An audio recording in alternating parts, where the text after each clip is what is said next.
Ikan gastor adalah makanan yang terbuat dari serat daging ikan gastor. Penampilannya berwarna coklat terang. Abon tampak seperti serat kapas, karena didominasi serat-serat otot yang mengering karena proses penggorengan. Kemudian dipisahkan dari minyaknya dengan spinner. Karena abon hampir tidak memiliki kadar air, sehingga awet disimpan hingga 3 bulan dalam kemasan kedap udara. Ikan gastor mudah hidup di perairan yang belum tercemar pestisida seperti perairan di Merauke. Pada musim kemarau, ikan gastor sangat melimpah. Di samping itu, ikan gastor sangat kaya albumin yang merupakan salah satu jenis protein penting bagi tubuh manusia, terutama dalam proses penyembuhan luka, gagal ginjal, serta pasca operasi.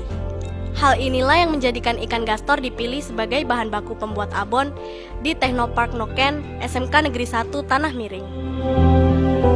Proses pembuatan abon. Ini adalah ikan gastor segar sebagai bahan baku abon gastor. Tahap pertama yaitu pencucian.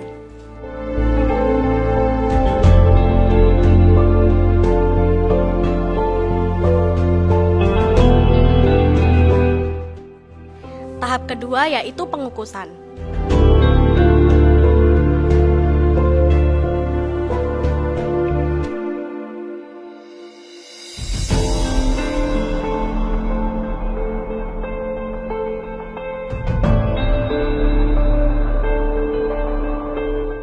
Tahap ketiga yaitu pemisahan daging dari tulang ikan gastor.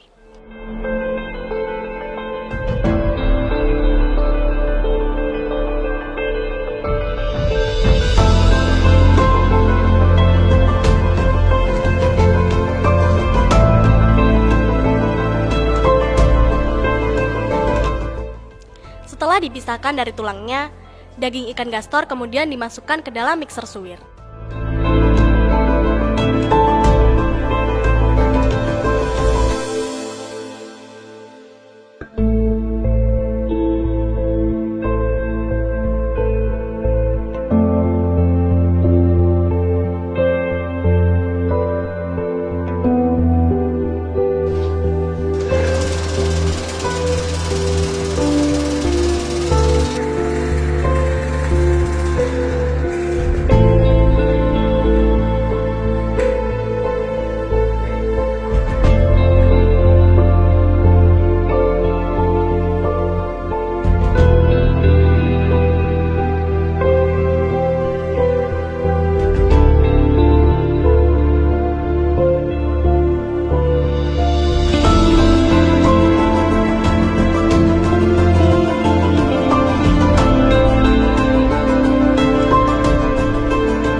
Tahap keempat yaitu persiapan pembuatan abon ikan gastor yang terdiri dari 1 kg daging ikan gastor, 8 siung bawang merah, 4 siung bawang putih, 5 buah kemiri, 1 sendok makan ketumbar, 3 cm jahe, 2 cm kunyit, 3 daun salam, 5 daun jeruk, 2 batang sereh, 2 potong laos, 100 gram gula merah, 2 sendok makan garam, 2 gelas santan kelapa, dan gula pasir secukupnya.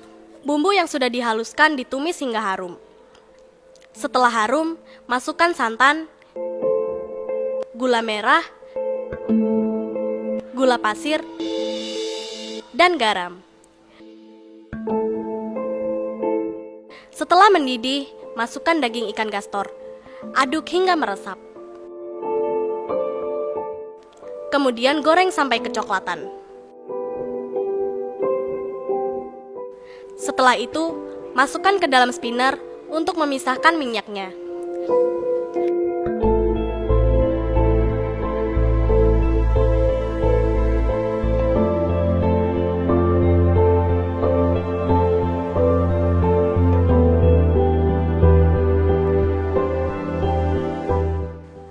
Tahap kelima yaitu pengemasan. Sebelum pengemasan dilakukan, pemilihan tulang terlebih dahulu.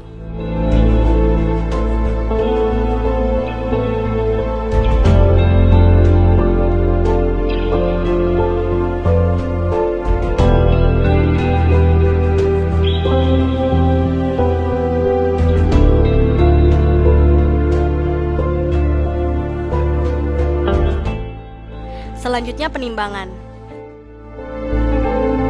Kemudian pengepresan. Abon ikan gastor pun siap didistribusikan.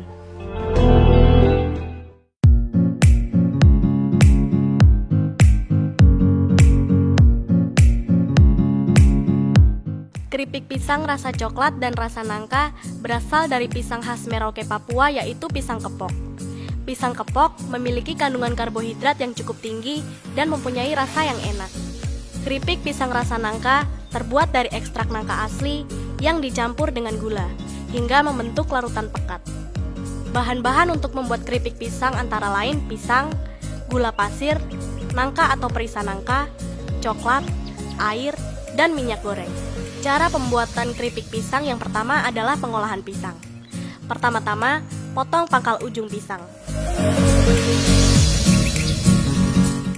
Kedua, cuci pisang, kemudian tiriskan.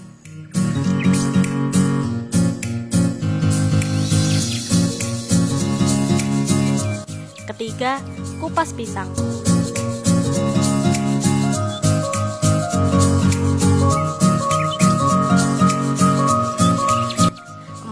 Siapkan wajan yang berisi minyak panas. 5. Parutkan pisang di atas wajan. 6. Goreng hingga kering.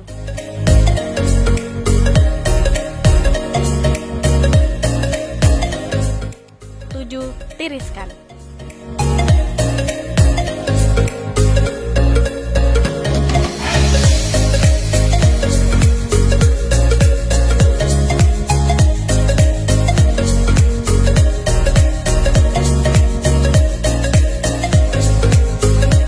Yang kedua, pembuatan pasta.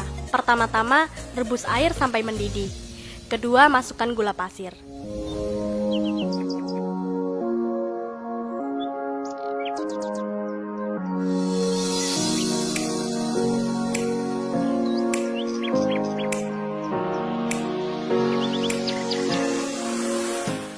Ketiga, tambahkan perisa nangka atau coklat. 4. Aduk hingga pasta mengental.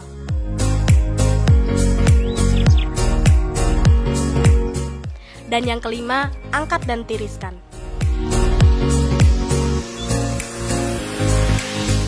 Pertama-tama, campurkan keripik pisang dan pasta coklat atau nangka.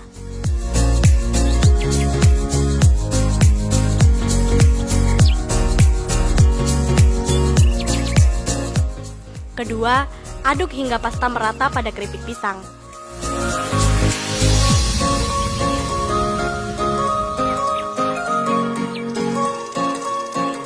Ketiga, tiriskan keripik pisang yang sudah diberi pasta. 4. Panaskan minyak goreng. 5. Goreng keripik pisang sekitar 10-15 menit.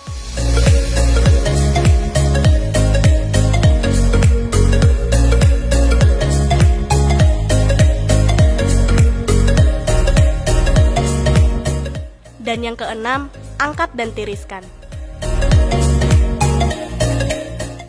Keempat, proses pengemasan.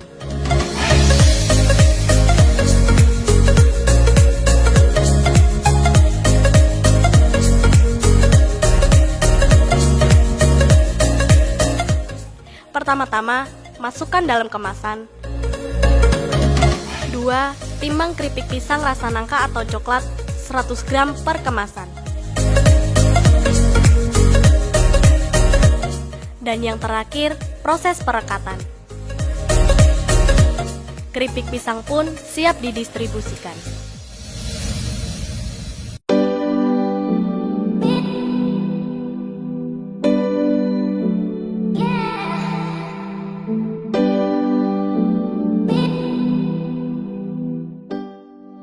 Bahan pembuatan pentol ikan gastor antara lain daging ikan gastor, tepung kanji, tepung bakso, telur, bawang putih, bawang merah goreng, daun jeruk, dan daun seledri. Cara membuat pentol ikan gastor adalah: yang pertama, campurkan semua bahan menjadi satu.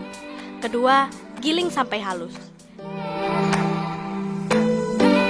Ketiga, siapkan baskom yang berisi air panas. 4. Letakkan baskom yang berisi air panas di bawah mesin pencetak bakso.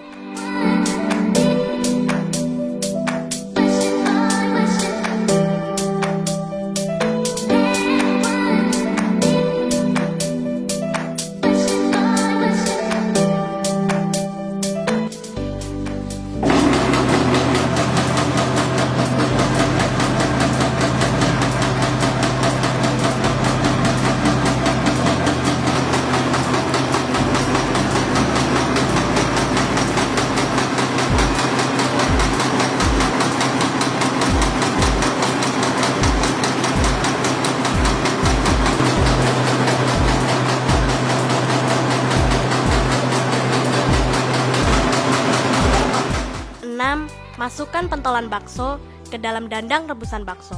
Ketujuh, setelah bakso terapung, angkat dan tiriskan.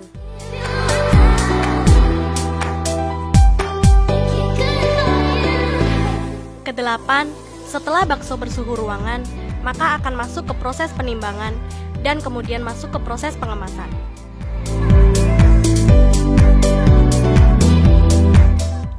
Satu kemasan berisi kurang lebih 500 gram bakso.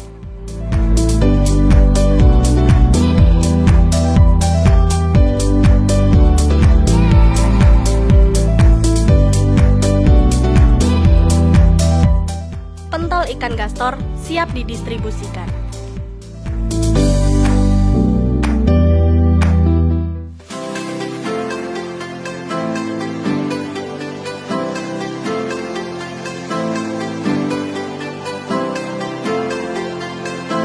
Proses pembuatan minyak kelapa murni atau VCO melalui fermentasi dengan ragi tempe. Langkah awal, kita menyiapkan alat dan bahan untuk membuat minyak kelapa murni atau VCO. Kupas kelapa tersebut dari serabut dan tempurung kelapa dan diparut dengan menggunakan mesin parut kelapa. Hasil parutan tersebut diperas hingga menghasilkan santan kelapa yang segar. 10 buah kelapa diperoleh santan sebanyak 2,3 liter. Selanjutnya, tempatkan santan pada wadah baskom yang bersih. Aduk dengan ragi tempe dengan perbandingan 5 gram ragi tempe per 1 liter santan. Pemberian ragi tempe ini dimaksudkan mencegah protein yang berkaitan dengan minyak dan karbohidrat sehingga minyak dapat terpisah dengan baik. Tutup toples tersebut agar fermentasinya berlangsung dengan baik. Waktu yang diperlukan untuk pemisahan minyak kelapa murni tersebut adalah 12 sampai 18 jam. Proses fermentasi dikatakan berhasil dari campuran tersebut membentuk 3 lapisan, yaitu lapisan atas berupa blondo atau warna putih, lapisan tengah minyak VCO, dan lapisan bawah blondo dan air. Selanjutnya, lapisan bagian atas atau blondo diambil dengan menggunakan sendok kuah.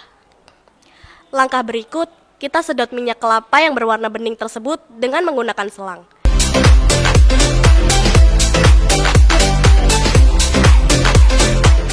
Dan disaring dengan menggunakan tisu makan.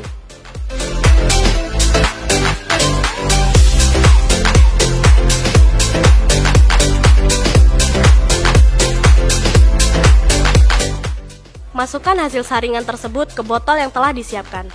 VCO siap digunakan. Terima kasih kegiatan Teknopark ini kami SMK Negeri 1 Tanah Miring Kabupaten Merauke Provinsi Papua menerima bantuan dari Direktorat Pembinaan SMK untuk mengembangkan salah satu kegiatan itu kegiatan Teknopark. Ya. Setelah kegiatan ini berjalan, menurut kami bahwa kegiatan ini sangat berguna untuk kami, khususnya SMK pada umumnya dan lebih khusus lagi SMK Negeri 1 Tanah Miring. Jadi menurut kami dari kegiatan Teknopark sangat berguna untuk kami untuk menghasilkan pengusaha muda ya, dari Kabupaten Merauke itu dari SMK. Begitu juga kami akan buat pelatihan bagi anak-anak kami, ya anak-anak kami yang sudah lulus kami ambil sebagai tenan untuk mengembangkan kegiatan Teknopark ini berupa hasil daripada mereka kami pakai, mereka jual ke kami dan kami langsung menjual keluar.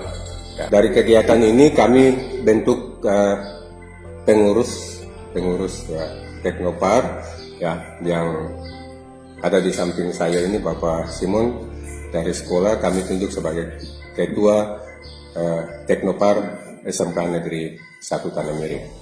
Ya. Dengan adanya kegiatan ini, kami dipercayakan untuk mewakili Provinsi Papua, yaitu diambil salah satu SMK di wilayah Animha, yaitu SMK Negeri 1 Tanah Miring yang diberikan kepercayaan oleh Provinsi maupun SMK Animha untuk mewakili Provinsi Papua dalam rangka mengikuti pameran. Ya, direncanakan akan SMK Tanah Miring mewakili Provinsi Papua untuk mewakili pameran di Jogja. SMK bisa, SMK hebat, SMK mandiri. SMK bisa, SMK hebat, SMK mandiri, SMK Tanah Miring.